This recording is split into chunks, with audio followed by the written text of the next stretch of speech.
La pelota giró en uno, Estudiantes empató 0-0 con Cerro Porteño y se clasificó de esta manera a los cuartos de final de la Copa Libertadores. Y es un video raro el de hoy, el que estoy grabando, porque son las 12 de la noche, acabo de llegar a casa de la cancha. Y en el transcurso de todo el viaje estuve escuchando lo que fue el problema de la U de Chile con Independiente, los incidentes entre las hinchadas, la policía que no se metía, después que la gente de Independiente, la barra que se metió en la tribuna, gente saltando al vacío, gente tirada en el piso totalmente desmayada o quizás muerta. Entonces, hoy la opinión del partido y el análisis lo voy a hacer, pero quizás pierda muchas cosas de lado, me olvide muchísimas cosas que pasaron, porque la verdad tengo la cabeza en todo eso que pasó, que la verdad que es muy, muy triste. Mañana seguramente un poquito más en frío hago un video sobre todo esto, porque hay para hablar de todo, desde Conmebol a Previde, Independiente, la U, hay para hablar de todo. Entonces, quería aclarar eso antes de hacer lo que es la opinión y el análisis de este partido. Como digo, Estudiantes empató 0-0 con Cerro Porteño en un partido muy malo de ambos equipos. Como fue en la ida y lo dije, Cerro Porteño es muy flojo y hoy se terminó de notar. La verdad que estoy feliz por la clasificación. Voy a cerrar esto que está abierto. Pero estoy un poco enojado por cómo se dio el juego, ¿no? Claramente estar entre los 8 mejores es el punto principal y con lo que nos vamos a terminar quedando. No es para cualquiera meterse a esta instancia y Estudiantes lo vuelve a hacer, así como fue también en el 2022. Siendo el partido, como digo, Estudiantes jugó muy mal, sobre todo el segundo tiempo. Domínguez estuvo perdido pero mal. Muy poca reacción del técnico de Estudiantes.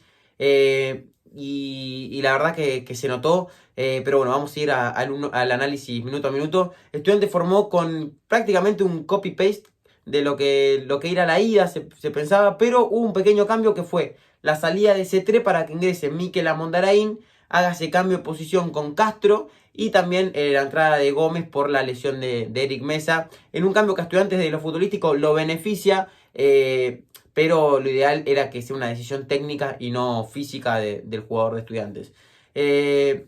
Y la U había hecho un par de cambios respecto al equipo presentado en Chile, pero era un equipo bastante similar. Los primeros minutos del partido Estudiantes fue a presionar bastante alto, algo que me gustó.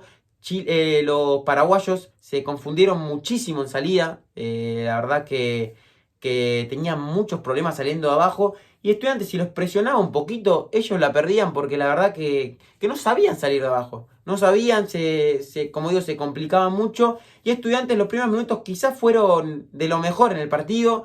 Recuerdo una llegada de Castro por la izquierda, una falta que le hacen a Medina al borde del área, que Medina jugó un gran partido, hay que decirlo nuevamente, lo del ex Boca. Y Estudiantes fue como en los primeros 10 minutos con esta buena presión. Estudiantes no atacó en demasía, no es que tuvo tiros al arco, en todo el partido no hubo tiros al arco prácticamente, pero dominaba el partido y al dominarlo vos estás tranquilo, porque si vos tenés la pelota, si vos jugás en campo rival, sabés que es muy difícil que te hagan gol, entonces estás seguro con el 1-0 obtenido en la ida. Y después poco a poco fue mejorando Cerro Porteño, sobre todo por ataques por la izquierda, por el sector de Gómez, pero tampoco eran centros pasados, llegadas, pero no eran tampoco jugadas claras. Eh, y el primer tiempo, como digo, muy aburrido, muy pocas ocasiones de gol, pero donde daba la sensación que si Estudiantes estaba un poquito más asertivo en tres cuartos y aceleraba, los embocaba a los paraguayos porque tuvo muchas pasadas al ataque, donde o no tiraban el centro, o tiraban el centro mal. Estudiantes decidió muy mal en los metros finales, con un flojo Palacios y con un flojo Castro. Yo creo que eran los dos cambios para hacer en el entretiempo en cuanto a nivel futbolístico. Pero nos fuimos y Domínguez no hizo ninguno de los dos cambios en el entretiempo. No suele hacer muchos cambios por nivel en lo que es el entretiempo. La verdad que antes quizás lo hacía un poquito más, pero en los últimos tiempos no viene haciéndolo. Y Estudiantes los primeros minutos del 45 del segundo tiempo fueron quizás un poco similares a como fue terminando el primer tiempo. Pero poco a poco Estudiantes iba cayendo cada vez más en lo que es la cuestión física.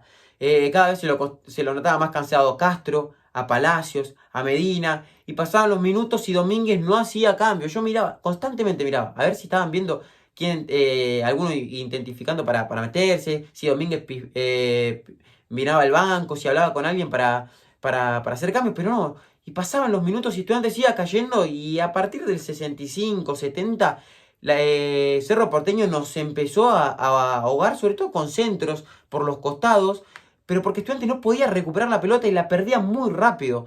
Y como físicamente te estabas cayendo, cada vez te metías más atrás, cuando querías salir estaba Guido aislado solo, porque Palacio ya estaba muerto, Medina estaba muerto, Castro estaba muerto, y Domínguez no hacía cambio. Por eso veía lo que es la poca reacción del técnico ante lo que estaba pasando en el campo de juego.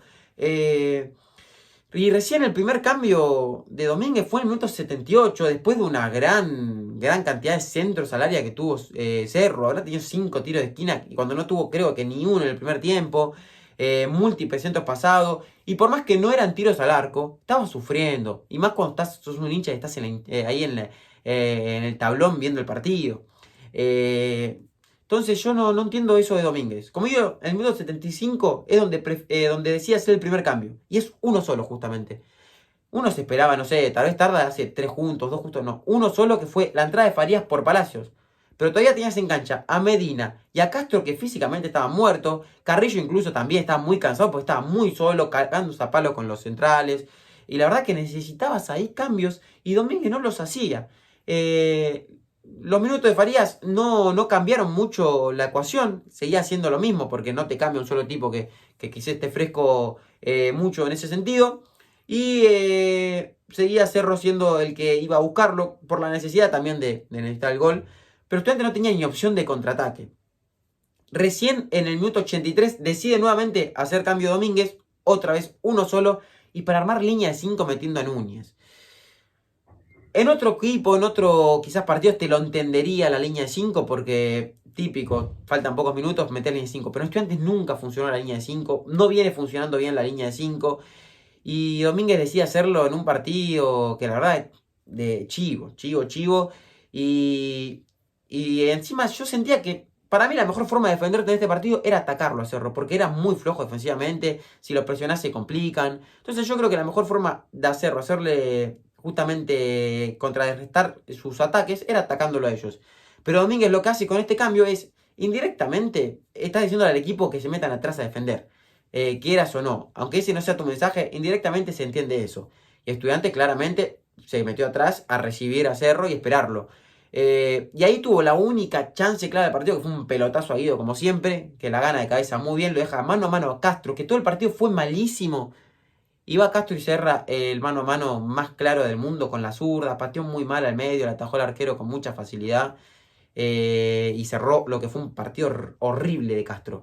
Y después tuvimos una jugada aislada de Farías que se amaga a 2, 3 jugadores, pero no la termina de definir, por lo que termina siendo una jugada literalmente en vano, donde había arrancado muy bien, la verdad.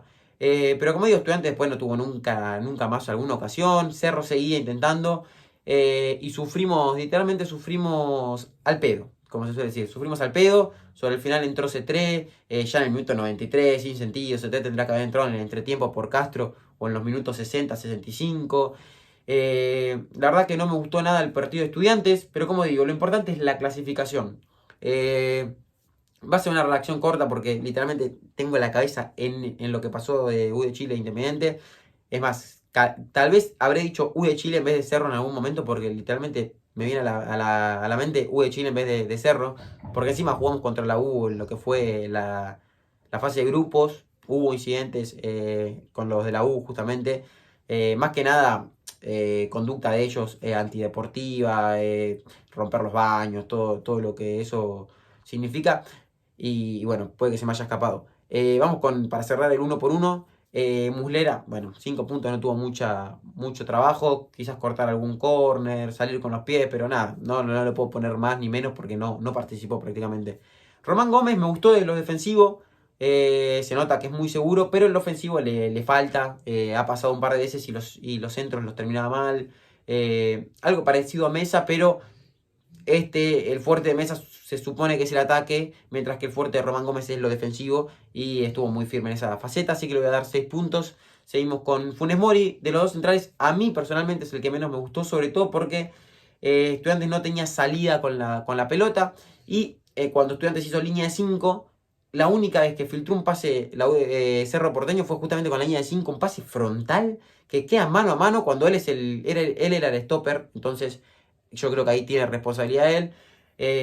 Y después, como digo, en la salida de la pelota era el menos lúcido, por lo que le voy a dar un 5 puntos. Tampoco es que tuvo un mal partido. Como digo, Estudiantes no le patearon al arco prácticamente. Rodríguez, por su lado, recuerdo un muy buen pase a Castro en el primer tiempo, increíble. Y después estuvo firme en lo defensivo, pero 6 puntos también no trabajó demasiado, pero era el que le daba la lucidez en defensa de los pases. Arzamendia flojo a comparación de los otros partidos, quizás físicamente estaba bastante desgastado y puede ser que haya sido eso lo que terminó haciendo que baje su nivel. 4 puntos para el paraguayo. Seguimos con Ascasíbar, quizás uno de los peores partidos de Ascasíbar en Libertadores, pero siempre suple su bajo nivel con mucha gana, mucho huevo. Fue amonestado muy temprano, por lo que también era difícil controlarse en ese sentido. Le voy a dar 5 puntos ahí raspando a Ascasíbar. A Mondaraín, para mí la figura de la cancha, 8 puntos para el pibe, literal, recuperó muchísimas pelotas, era el que le daba salida al equipo, pero como digo, sobre todo recuperación un montón del pibe, que es lo que le faltaba a Estudiantes, un estilo Ascasíbar, pero que cumpla esa función de Ascasíbar, ahora quizás no cumple como era en sus principios, ¿no? Pero como digo, un gran partido de Mikel que sin duda se ganó el puesto. Yo creo que tiene que jugar titular todos los partidos que tenga Estudiantes importantes. Él tiene que ser el titular. Y Piovi, bueno, Piovi. Y cuando Neves vuelva, veremos cómo vuelve y tendrán que pelear ahí el puesto. Seguimos con Medina. Yo creo que el segundo mejor jugador de Estudiantes detrás de Mikel. 7 puntos. No, es otra cosa, técnicamente es otra cosa, se saca jugadores de encima con mucha facilidad, está comprometido, recupera, corre, mete, traba, amaga. La verdad que partidazo de Medina también, que desde lo físico se fue quedando poco a poco, a diferencia de Miguel que se aguantó todo el partido. Y quizás por eso es que termina siendo también la figura, el chico surgido de Estudiantes. Pero como digo, Medina, si mantiene este nivel, cada vez va a ir creciendo más y va a llegar a un momento que sea un nivel impresionante, el de Cristian. Seguimos vamos a ir con Palacios primero. Palacios que algunos dicen que fue su último partido, otros dicen que quizás sigue. No sé, pero lo del partido de hoy fue flojo tirando a muy malo porque había veces que rebotaba y rebotaba mal, que se le iba la pelota alta, no, se sacaba un tipo encima y la perdía en la siguiente jugada, o tiraba un centro y lo tiraba mal, perdían velocidad en piques cortos, no fue determinante Palacios en ninguna faceta del juego, estuvo muy flojo. Y se notó, no sé si tenía la cabeza en otro lado, si simplemente tuvo un mal partido, que puede pasar. Entonces, nada, al uruguayo, o al argentino nacionalizado uruguayo, le voy a dar un 4, un 4 flojo el partido de Palacios. Seguimos con Castro. Castro a mí no me gustó nada. El primer tiempo quizás alternó bastantes buenas con malas, pero el segundo tiempo fue muy malo. Estudiantes lo empezaron a atacar por ese lado porque estaba muerto físicamente. Y, y más que caerle a Castro, también es culpa del técnico que no ve esas cosas. Un poquito más Castro le tenía que decir, cambiame por favor porque no hay más. Y cuando tuvo el mano a mano que podías definir la serie ya, define muy mal. Flojo lo de Castro, 4 puntos también. Para él incluso podría ser un 3, pero yo creo que, como digo, también es el que no lo cambien, afecta para el equipo y eso es lo que tiene que leer el técnico en cancha. Lo tenía al lado encima Castro. En un momento Castro se tira al piso y él estaba hablando con no sé quién, nadie se acercó a ver si tenían que asistirlo, nada. Literalmente pasó como desapercibido esa molestia que sintió de desgaste en realidad. Vamos con Guido, una fiera Guido Carrillo, qué decir, se cagó a palo todo el partido. En un momento del primer tiempo se sacó un tipo de encima espectacular, se la dio a Casíbar, picó el espacio y el Rusito se la devolvió muy mal en esas que digo que a Estudiantes le faltaba precisión. Y como digo, Guido, una fiera total. 6 puntos para él porque lastimosamente no tuvo ocasiones de gol prácticamente. Y al segundo tiempo ni lo jugó prácticamente. Era ir a chocar contra un muro solo, aislado en el desierto. para Guido Carrillo. Y los cambios, Farías, que entró en el minuto 78, ¿qué nota le puedo poner? Nada, no lo puedo puntuar, a Núñez tampoco, y mucho menos a C3 que entró 1 minuto y medio, me parece una vergüenza eso, pero bueno. Lo único que hace ese cambio para mí es literalmente que añadan un minutito más por decir que hiciste un cambio en el tiempo añadido. Y lo que menos me gustó, bueno, nota para Domínguez, para mí, planteo inicial quizás era entendible, no era algo ilógico la formación que puso, cómo arrancó Estudiantes, pero un técnico tiene que saber leer los partidos adentro de la cancha, ver lo que pasa, actuar rápido, y Domínguez no lo tuvo. Le tengo que dar un 4-3 para Domínguez porque fue muy flojo, y si se lo empataban a Estudiantes era pura y exclusivamente por el técnico. Los jugadores tienen responsabilidad, claro, porque están ahí dentro de la cancha, pero el técnico también, ¿no? Si no, no habría técnicos. Y lo que menos entiendo de Domínguez también, además de los cambios, como dije, es lo que declara. Nunca le falta ser un poco más autocrítico. En una pregunta que le hacen es si Estudiantes decidía mal en los últimos tercios. No sé, te tira. No sé, pero la gente cuando ganamos de visitante se cree que después de local vamos a ganar. No, la gente no creía que ibas a ganar del local porque ganaste de visitante en Paraguay con un penal en el último minuto. La gente pensaba que iba a ganar porque estaba jugando de local con tu gente, porque tiene grandísimos jugadores que si juegan como saben jugar y como lo han hecho, le van a ganar a un rival que es muy flojo. Eso es lo que le da la más certeza al hincha Estudiante de ganar. Que el rival de hoy es muy flojo y se notó. No te pateó al arco con la necesidad de ganar, no te pateó al arco de local, se fue a encerrar atrás del local. Eso es lo que le da la sensación a la gente de que podías ganar. Y el tema de las decisiones en 3 cuartos, Estudiantes decide mal en 3 cuartos, por algo no pateamos al arco, llegamos mucho al último tercio, pero no definimos. Parece a veces que se quieren meter con la pelota dentro del arco. Es impresionante. Pero nada, como digo, hoy la reacción quizás se me perdieron muchas cosas, se me pasaron muchas otras. Quizás dije un nombre mal, como digo, puedo haber dicho la U en vez de Cerro. Literalmente la cabeza en otro lado, también es tarde, que es un factor importante. Pero nada, díganme como siempre qué opinan de este partido. Estudiantes está en cuarto de final, como repito, eso es lo importante a día de hoy. La mejor noticia. Tendremos tiempo para pensar en Flamengo o Inter. No sé quién ganó, la verdad. Creo que Flamengo iba ganando, así que supongo que es Flamengo. Y ahí tenés las dos caras de la moneda. Ahora que digo eso, Flamengo, Inter, la fiesta de recibimiento, los papeles, la previa. Y después la otra cara de la moneda, la sudamericana, con Independiente de la U de Chile en un acto lamentable. Díganme qué opinan del partido, del pincha sobre todo, de la llave, del próximo rival, de todos los estoy leyendo como siempre. Mañana seguramente haya videos sobre lo ocurrido entre Independiente y la U. Quiero primero informarme bien porque hablan de posibles fallecidos, gente que saltó al vacío. Como digo, todo muy triste. Nos estamos viendo la próxima y vamos, Estudiantes.